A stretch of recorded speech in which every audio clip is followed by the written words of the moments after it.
नमस्कार, आर्यभट्ट टाइम्स में आपका स्वागत है, जहां आप जानेंगे बिहार की 30 दिसंबर की 7 बजे तक की सभी ताजा बड़ी खबरों के बारे में। उससे पहले एक नजर सुर्खियों की ओर। बिहार चुनाव के दौरान जनसुराज में गए थे कई बीजेपी के नेता। अब आई ये बड़ी खबर।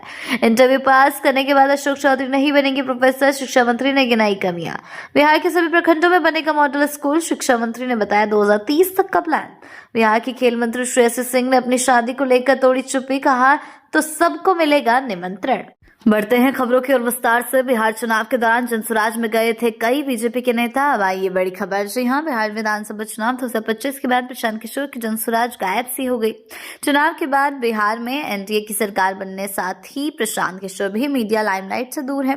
ऐसे में जनसुराज के कई नेता पार्टी बदलने की होड़ में दिखाई दे रहे हैं। विश्वस्त सूत्रों की माने तो जनसुराज में चुनाव के दौरान शामिल होने वाले कई भारतीय जनता पार्टी के नेता घर वापसी करने की तैयारी में लग गए हैं।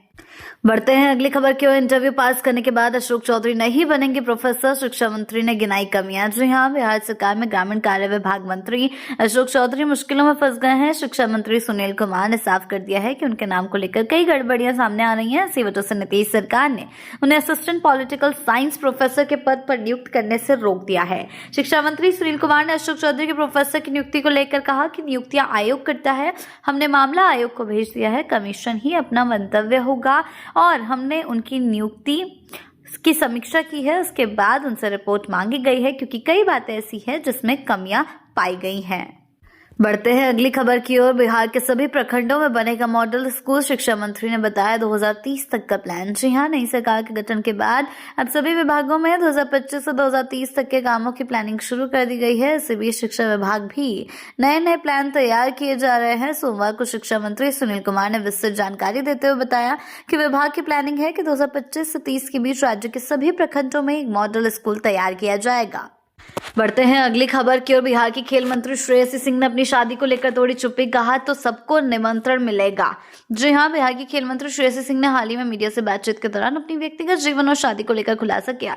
मंत्री ने कहा कि अगर उन्हें सही जीवन साथी मिलता है तो उनकी शादी अवश्य होगी। उन्होंने ये भी साफ किया कि समाज की परंपरा और व्यवस्था का पालन सभी को करना चाहिए। श्रेयसी सिंह ने कहा कि उनकी शादी का फैसला सही समय पर ही किया जाएगा। उन्होंने मीडिया से ये भी कहा कि जैसे ही शादी तय होगी सभी को शादी का निमंत्रण दिया जाएगा।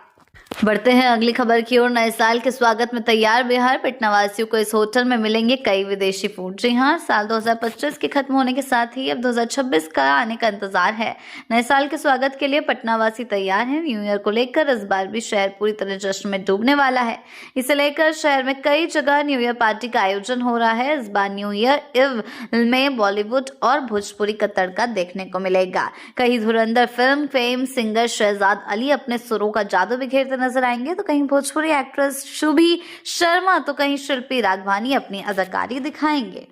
बढ़ते हैं अगली खबर की ओर। उपेंद्र कुशवाहा के बेटे दीपक के बाद बहू साक्षी को भी मिलेगा पद, आरएलएम नेता ने साफ कर दी तस्वीर। जी हां, बिहार में भारतीय जनता पार्टी नीत राष्ट्रीय जनतांत्रिक गठबंधन के घटक दलों में से एक राष्ट्रीय लोक मोर्चा के नेता और राज्यसभा सांसद उपेंद्र कुशवाहा पर एक और दावा सामने आया है। इस दावे को फर्जी बताते हुए राज्यसभा सांसद ने भी प्रतिक्रिया दी है। राष्ट्रीय लोक मोर्चा में कथित झूठ के दावों के बीच कहा जा रहा है कि बेटे दीपक प्रकाश को मंत्री बनाने के बाद अब कुशवाहा अपनी बहू को भी कोई पद दिलाना चाहते हैं और इस तरीके का दावा उनके द्वारा किया गया है। पढ़ते हैं अगली खबर की ओर। बिहार में एनडीए के 9 विधायकों को मिला राज्य मंत्री का दर्जा। जी हां, आपको बता दें, ग्रामीण विकास मंत्री और जेडीयू विधायक श्रवण कुमार विधानसभा में सत्तारूढ़ दल के मुख्य सचेतक होंगे, जबकि भाजपा के विनोद नारायण झा को उप मुख्य सचेतक बनाया गया है। इसके अलावा 8 सचेतक बनाए गए हैं। संसदीय कार्य विभाग ने सोमवार को इसकी अधिसूचना जारी कर दी है, जिसके मुताबिक कृष्ण कुमार ऋषि, मंजीत कुमार सिंह, राजू तिवारी, सुधांशु शेखर, कुमार शैलेंद्र, रामविलास कामत, अरुण मांझी, गायत्री देवी को सचेतक बनाया गया है। साथ ही आपको ये भी बता दें, मुख्य सचेतक को मंत्री, जबकि उप मुख्य सचेतक व सचेतकों को राज्य मंत्री का दर्जा दिया गया है।